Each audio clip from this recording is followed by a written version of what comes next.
White discharge क्या होता है फीमेल में? पीसीओडी की वजह से कोई कैंसर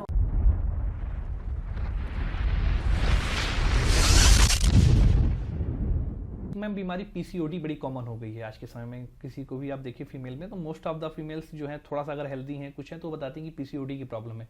तो ये ऐसा क्यों होता है मैम? अब आजकल केसेस ये क्यों बढ़ रहे हैं इतने ज्यादा? पीसीओडी ऐसा लोगों को लगता है कि जो मोटे हैं उनको ही पीसीओडी होता है, ऐसा नहीं है। थिन पीसीओएस भी होता है, पतले लोगों को भी होता है पीसीओएस, ठीक है, पर हाँ मोटों को ज्यादा होता है। तो पीसीओडी का मेन रीजन इज लाइफस्टाइल, ठीक है। अगर आपका एक्सरसाइज ठीक नहीं है, आपकी डाइट ठीक नहीं है, आपका स्ट्रेस और स्लीप, ये 4 फैक्टर्स होते हैं, ये गड़बड़ है तो हार्मोन इम्बैलेंस हो सकता है, जिसकी वजह से पीसीओएस का प्रॉब्लम होता है। पीसीओएस पीसीओडी सेम चीज होती है। ओके मैम, इसमें चेंजेस क्या होते हैं? क्या मतलब सिस्ट भी बनती हैं?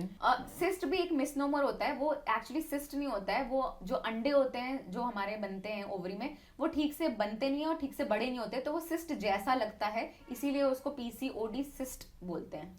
क्या पीसीओडी अगर किसी को है और उसको समय से क्योर ना किया जाए तो आगे बेबी कंसीव करने में भी प्रॉब्लम हो सकती है उसकी वजह से?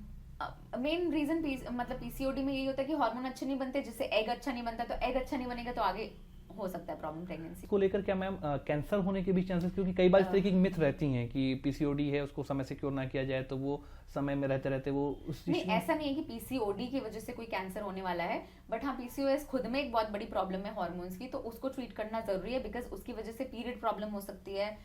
लोगों को ये लगता है कि बस पीरियड प्रॉब्लम है, पीरियड प्रॉब्लम नहीं, इनफर्टिलिटी भी हो सकती है। आपका सारा ऊपर से नीचे तक मूड, एंजाइटी हो गया, ब्लोटिंग हो गया, सारी चीजें जो होती हैं उससे इफेक्ट होती है। तो इसको मैम कैसे क्योर किया जा सकता है? क्या उसके लिए मेडिकेशन है या सेल्फ भी लाइफस्टाइल को बेहतर करके? सबसे पहले तो मेन तो लाइफस्टाइल ही है, सबसे important is lifestyle and second is फिर मेडिकेशन। लाइफस्टाइल एक बड़ा कॉजेज है पीसीओडी होने का या पीसीओएस होने का।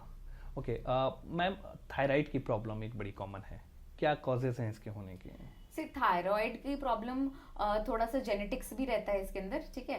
कुछ चीजें होती हैं जो पोस्ट थायराइड आपको खाने पीने में और मेडिकेशन, ये सारी चीजें ध्यान देनी चाहिए। प्रेगनेंसी में कभी कभी थायराइड जो होता है वो स्टार्ट हो सकता है पेशेंट को, क्योंकि हमारा वैल्यूज जो होते हैं वो हम लोग कम वैल्यूज पे भी थायराइड की मेडिसिन स्टार्ट करते हैं, क्योंकि प्रेगनेंसी में उससे बच्चे पे भी इफेक्ट पड़ता है, तो ये चीज ध्यान देने वाली है। तो ये सारी चीजों को बेहतर करके नेचुरल प्रेगनेंसी भी की जा सकती है। और जो अगर प्रॉब्लम आ रही है तो किस समय तक मैम जो है कितना, जैसे आपने बताया कि कुछ दिन का आप वेट करिए, खुद से ट्रायल करिए, मेडिकेशंस क्या क्या अवेलेबल हैं? मतलब बेसिक तौर पे अगर कोई बेबी जो है कंसीव नहीं कर पा रहा है, कई बार से प्रयास कर रहे अपनी हैं, तरफ से आप मल्टीविटामिन्स ले सकते हैं। अगर आपका जैसे आजकल विटामिन डी डेफिशिएंसी रहती है बहुत, तो सप्लीमेंट्स आप ले सकते हैं, वो सारी चीजें खुद से कर सकते हैं। बाकी अदरवाइज क्या प्रॉब्लम है वो तो आप जब भी डॉक्टर को जाकर के दिखाएंगे तो फिर स्पेसिफिक प्रॉब्लम डायग्नोस करके और फिर उसका ट्रीटमेंट